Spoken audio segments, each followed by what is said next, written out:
Welcome to Geetu's Home Kitchen Experiences.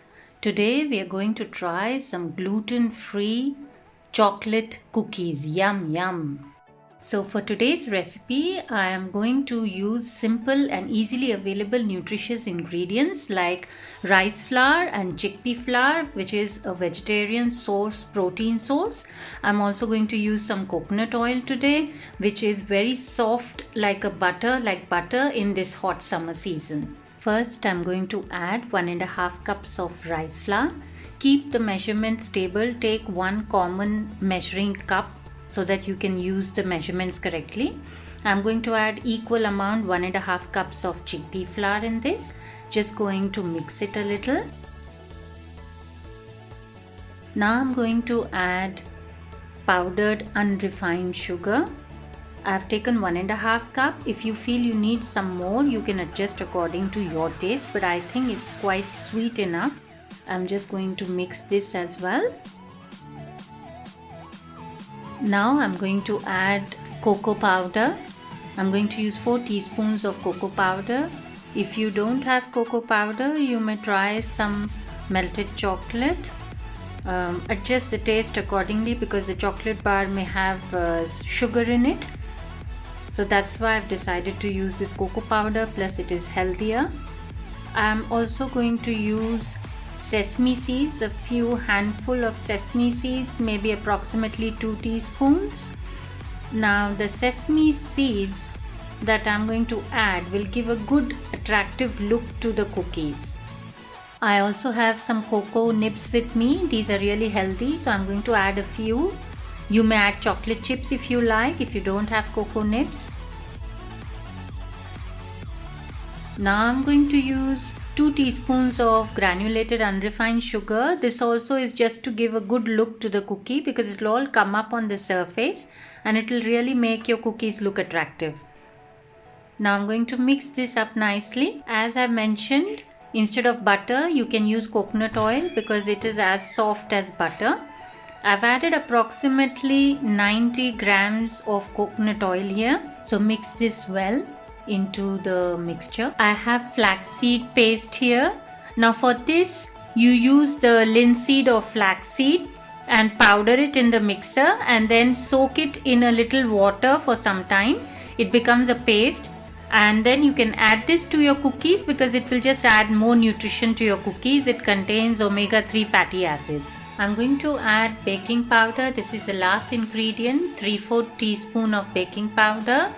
And you must have observed I'm trying to mix everything with my hands. This will enable you to get a judgment of the moisture content of the mixture because then we are going to add water into it to bring the dough together. So I'm just going to add a little water at a time. We don't need much water because we just need to bring the dough into a soft ball, and then I'm going to refrigerate it for 10 minutes in the fridge.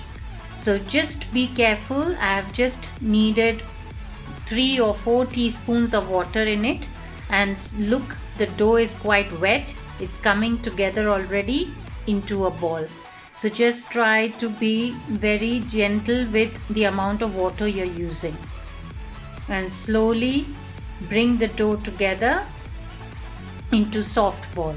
Now you can see the dough is quite wet. I'm using a little oil to give it a smooth finish and plus take all the excess dough which is stuck to my fingers.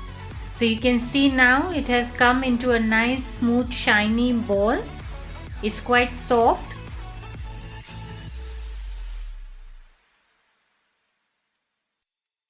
Now put it in the fridge for 10 minutes. So we are going to cover it with a lid. So this is after 10 minutes of refrigeration.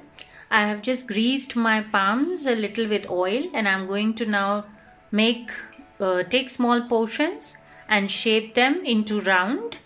And you will see once I shape them into a round shape, you can see the sesame seeds on the surface. This will give a nice beautiful look to the cookies once they're ready.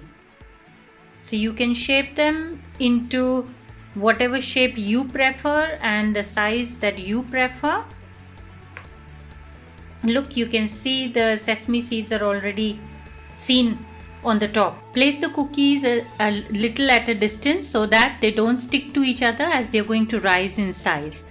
Bake them in a preheated oven at 180 to 190 degrees Celsius or gas mark 5. So this is after 25 minutes. It depends on what type of oven you have. It may take approximately 20 to 25 minutes. So I have cooled them and now spread them on a tray. I'm also going to just break one and show you the texture. So you can see they have risen in size. And let me break one for you now so that I can show you. They are cooked nicely from inside. You can see the sesame seeds looking lovely. I'm going to go a step ahead and just ice it with some icing cream on top, because if you serve it immediately, want to enjoy it immediately, it will taste even yummier. Though otherwise you can store them in an airtight container for up to 2 to 3 weeks, though I doubt they may last so long, because they are so mouth-watering, people may just finish them in a day. So friends, if you have liked the recipe, please subscribe to my channel and press the bell icon below so that you can get future notifications of recipes. Thank you.